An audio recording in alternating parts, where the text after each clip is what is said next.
자살자 47명 가운데 강압수사로 자살한 사례는 한 건도 없고, 따라서 당시 검사나 수사관 중 징계를 받은 사람은 아무도 없다고 답해왔다.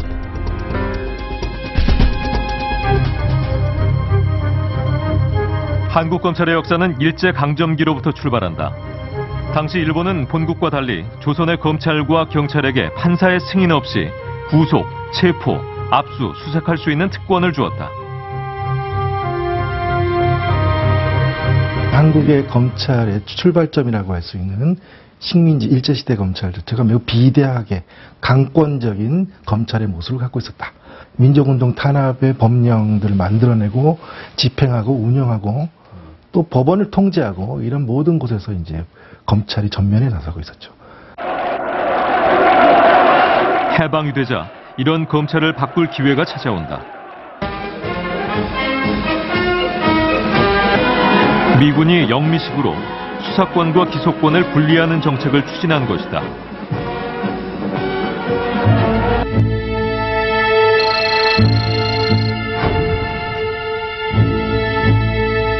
당시 경무국장 통첩은 수사의 주체가 경찰관임을 명확히 밝히고 있다.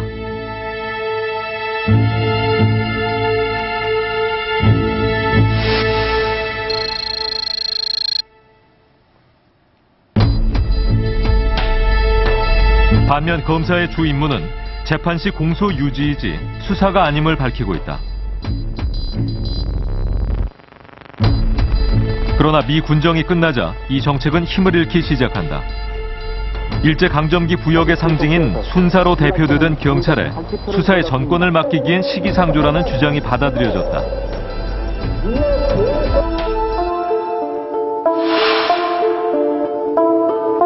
우리의 생각은 검찰관이 수사의 주도체가 되는 것입니다.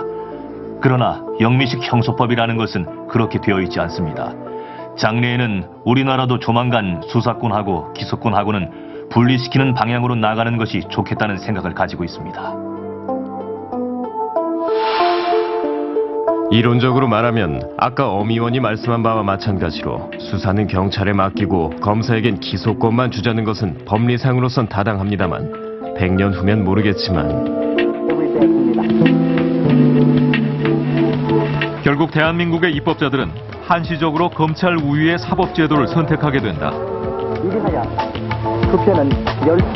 과거 일제강점기 때 경찰이 가졌던 그런 강력한 권력들, 그리고 이제 제1공화국 때 해방 직후 제1공화국 들어서면서 이 경찰이 보였던 난맥상들, 이런 것들에 대한 어떤 그 국민적인 저항이라고 할까요? 또는 법조계에서의 그 대항이었죠. 그런 의미에서 이제 검찰에게 수사권이 조금씩 집중되기 시작했는데요.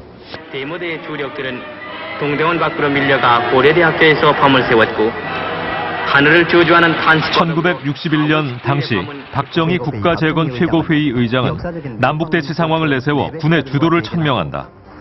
우리가 직접 당면하고 있는 공산주의의 위협을 제거하기 위해서 강력한 군사력을 유지를 하고 계속 이것을 강화해 나가야 되겠습니다. 1962년 국가재건 최고회의의 주도로 헌법을 개정한다. 당시 군부의 영향력 아래 있던 검찰에 독점적 영장 청구권이 부여되었다.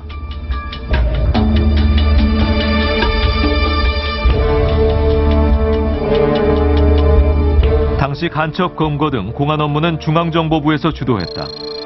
64년 대표적 간첩 조작 사건인 인혁당 사건 역시 마찬가지였다. 당시 1차 수사 검사들이 증거가 없다며 기소를 거부했지만 이후 검사가 바뀌고 기소가 이루어졌다. 중앙정보부가 주도한 수사 결과를 검찰이 그대로 받아들여 기소하는 것이다. 검사의 자기 신분으로선 도장 못 받겠으니까 절대 안 했다고 그러고 난 고문 받았다 얘기하니까 쓱 비켜주고 와서 검사는 정보부 놈들이 찍었으니까 검사하고 중앙정보부하고 분리할 게 하나도 없어. 짜고 치는 고스톱이지. 응? 청와대와 중앙청 그리고 방송국에도 5공화국이 들어서자 검찰의 권한은 확장 일로를 걷는다.